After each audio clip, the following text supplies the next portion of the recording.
Assalamualaikum warahmatullahi wabarakatuh. Kami dari kelompok 4 ingin mempresentasikan studi kasus kami yang berjudul Proses Transaksi Pondok Berbasis Scan Kartu Santri Pintar. Nah, sebelumnya perkenalkan, nama saya Abdul Rahim dan teman saya. Saya Natasha Putri, dan saya Rika Putra. Selanjutnya untuk tujuan dari studi kasus kami akan dijelaskan oleh teman saya, Najwa. Tujuan memilih proyek sistem ini karena dari studi kasus yang kita dapatkan di Pondok Al-Furqan, yaitu adanya kesenjangan teknologi dan juga kurang transparansi dalam hal transaksi jual beli di pondok pesantren. Santri tidak mengetahui saldo tabungannya dan juga tidak ada riwayat dalam berbagai transaksi yang telah dilakukan. Dalam hal ini, adanya sistem tersebut tujuannya adalah untuk memudahkan mengurangi antrian belanja dan transparan dalam berbagai transaksi di pondok pesantren. Metode yang digunakan dalam KSP yaitu metode agile. Adapun alasan menggunakan metode agile karena perubahan kebutuhan yang mungkin terjadi. Dalam lingkup pondok pesantren, kebutuhan dan persyaratan sistem KSP dapat berubah seiring waktu. Misalnya, mungkin ada perubahan dari kebijakan pondok pesantren, kebutuhan santri, atau teknologi yang tersedia sudah berubah. Kemudian, dalam lingkup kerjasama dengan bank juga pasti ada perubahan sistem. Jadi, untuk mengantisipasi dari adanya perubahan tersebut, menggunakan metode agile. Lalu yang kedua yaitu pengembangan bertahap preparation. KSP dapat dikembangkan secara bertahap dengan setiap sprint menghasilkan fitur-fitur atau peningkatan yang dapat diuji atau digunakan. Lalu alasan selanjutnya yaitu kolaborasi. Agile mendorong kolaborasi yang sangat erat antar tim, pengembang dan juga pihak sekolah, yaitu siswa dan juga staf atau tata usaha. Lalu yang keempat, fokus pada nilai bagi pengguna. Agile membantu tim pengembang untuk fokus pada fitur-fitur yang penting dan memberikan nilai terbesar bagi santri dan pondok pesantren, misalnya fitur pembayaran digital, keamanan kartu, dan pelaporan transaksi.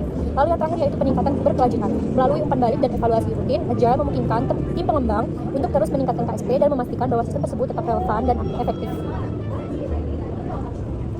Adapun identifikasi masalah dari studi kasus yang kita dapatkan yaitu yang pertama, antrean yang panjang ketika berbelanja. Sistem transaksi pada kantin pondok pesantren Al-Furqan Gresik sering memakan waktu karena penjual harus menyiapkan pembalian uang, apalagi jika pembeli tidak membawa uang pas, menyebabkan antrean panjang saat jam istirahat yang singkat. Hal tersebut dapat menurunkan minat siswa untuk berbelanja di kantin sekolah yang mengakibatkan turunnya pendapatan kantin. Lalu yang kedua, kesenjangan akses pada santri non tunai dan juga tunai.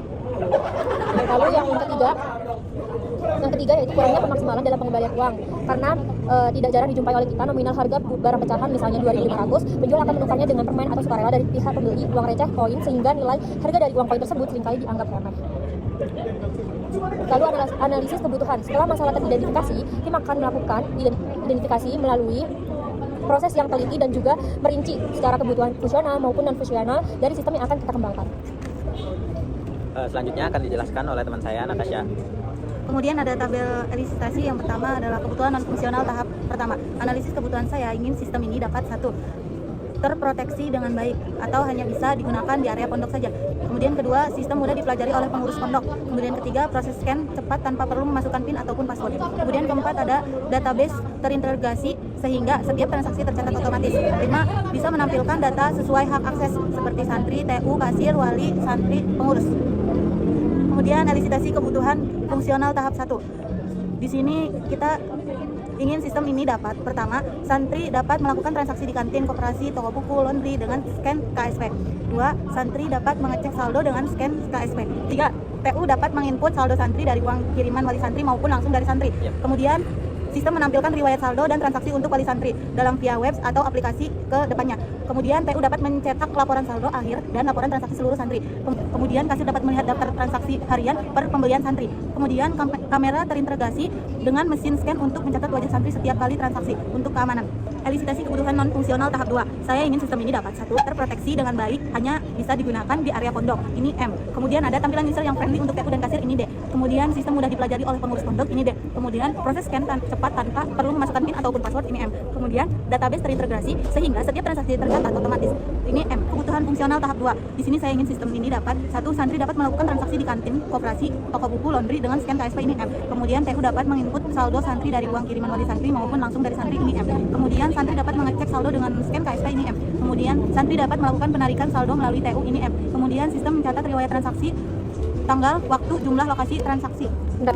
Sistem mencatat riwayat transaksi, tanggal, waktu, jumlah, lokasi transaksi. Itu M. Kemudian sistem menampilkan riwayat saldo dan transaksi untuk wali santri via web atau aplikasi ke depannya. Ini D. Kemudian kamera terintegrasi dengan mesin scan untuk mencatat wajah santri setiap kali transaksi. Ini M. Kemudian kasir dapat melihat daftar transaksi harian per belanjaan santri. Ini D.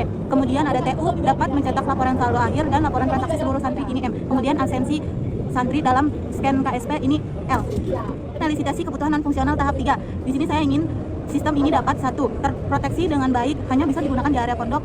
Ini analisis kebutuhan L, kemudian OL, kemudian EL. Kemudian 2. Tampilan user yang friendly untuk TU dan kasir. Analisis kebutuhan M, kemudian OM, kemudian EM. Kemudian 3. Sistem mudah dipelajari oleh pengurus pondok. Analisis kebutuhan ini M, kemudian O ini M, kemudian E ini L. Lanjut 4. Proses scan cepat tanpa perlu memasukkan PIN atau password. Di sini analisis kebutuhan M, kemudian OL, kemudian EM. Lanjut 5. Database terintegrasi sehingga setiap transaksi tercatat otomatis. Analisis kebutuhan ini H, kemudian OM, kemudian EM. Opsional tahap 3. Saya ingin sistem ini dapat 1. Santri dapat melakukan transaksi di kantin, koperasi, toko buku, laundry dengan scan KSP T, M, O, L, E, M. Kemudian 2. TU dapat menginput saldo santri dari uang kiriman wali santri maupun langsung dari santri. T, L, O, L, E, L. Fungsional final akan dijelaskan dengan saya, yaitu yang pertama, santri dapat melakukan transaksi kantin, koperasi, toko buku, laundry, dan lain-lain dengan scan KSP. Nah, ini prioritas kami itu tinggi. Dan yang kedua, TU dapat menginput saldo santri dari uang kiriman wali santri maupun dari santri itu sendiri gitu. Nah, ini prioritas kami juga tinggi karena dari sistem kami intinya adalah seperti itu. Nah, yang ketiga, santri dapat mengecek saldo melewati tab KSP. Ini juga penting, prioritas kami tinggi karena dengan hal tersebut santri bisa mengetahui isi saldo dari KSP yang miliki. Yang kelima, sistem mencatat riwayat transaksi, tanggal, waktu, jumlah, dan lokasi transaksi.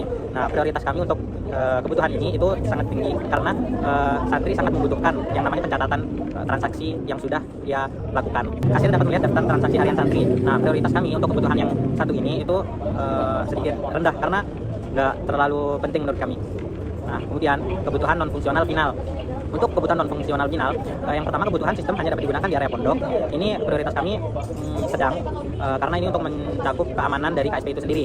Yang kedua, tampilan user interface sederhana dan mudah digunakan. Nah, prioritas kami untuk kebutuhan ini yaitu tinggi karena agar dapat memudahkan dari TU ataupun kasir itu sendiri ketika melihat atau menggunakan sistem kami ini gitu. Yang ketiga, sistem memiliki pembagian hak akses santri, TU, kasir, wali santri, pengurus gitu. Jadi setiap dari webnya itu ada dashboard untuk santri, ada dashboard untuk wali santri, dashboard untuk TU dan lain sebagainya.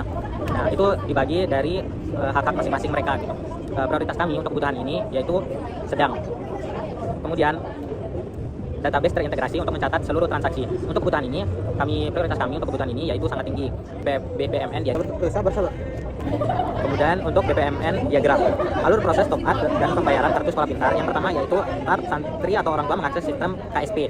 Yang kedua login, yaitu orang tua login ke dashboard KSP, santri mengecek status kartu KSP apakah hilangkah atau ada saldo atau gimana gitu. Nah, setelah cek status KSP dan cek saldo, kemudian dilanjutkan verifikasi sistem. Jika pembayaran valid, sistem memasukkan saldo dan memperbarui secara real time. Jika tidak valid, sistem mengirim notifikasi gagal dan kembali ke menu top up. Saldo masuk. Sistem KSP menyimpan dan memperbarui data saldo di database setelah orang tua atau santri itu sendiri yang melakukan top up. Kemudian dilanjutkan dengan pemesanan. Setelah KSP telah terisi saldonya, maka santri bisa menggunakan KSP itu dengan memesan dari kantin atau mungkin laundry dan segala macamnya. Kemudian dilanjutkan proses pembayaran. Proses pembayaran, sistem menerima pembayaran dan mengirim notifikasi ke penjual atau kantin. Dilanjutkan struktur pembayaran. Setelah santri melakukan pembayaran, maka akan diberikan struktur pembayaran. Kemudian dari penjual kantin menerima notifikasi pesanan dan memulai menyiapkan pesanan.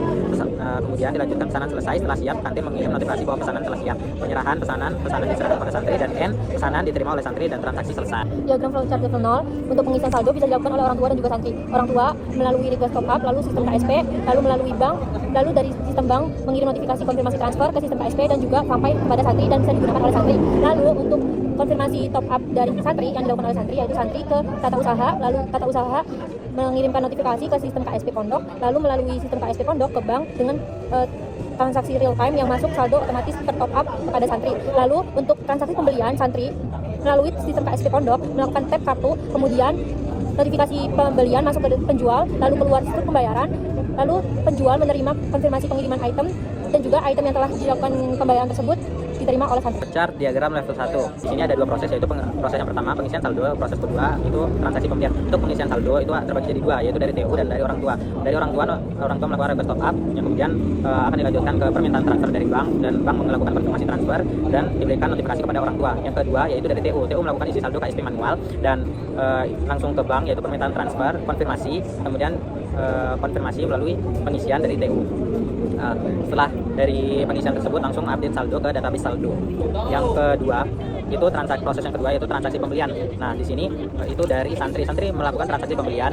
Nah, setelah itu ke transaksi pembelian, kemudian melihat dari database saldo apakah santri memiliki saldo cukup di KSP-nya atau tidak. Kemudian setelah itu langsung ke struk pembayaran, kemudian penjual konfirmasi pengiriman item, dan dari proses transaksi pembelian dilanjutkan ke database transaksi yaitu penyimpanan transaksi. Lalu kenapa struk bisa keluar dua? Karena setiap struk memiliki tampilan yang berbeda, yaitu untuk struk hasil transaksi dan juga nomor antrian dari pembelian itu diterima oleh santri setelah melakukan pembayaran. Sedangkan yang keluar di penjual yaitu tampilan berupa riwayat transaksi pembelian yang menu yang sudah dipilih atau pembelian item yang sudah dilakukan. Jadinya itu adalah struk dari pembelian si santri. Sekian dari kelompok kami ucapkan terima kasih. Kurang lebihnya mohon maaf. Assalamualaikum warahmatullahi wabarakatuh.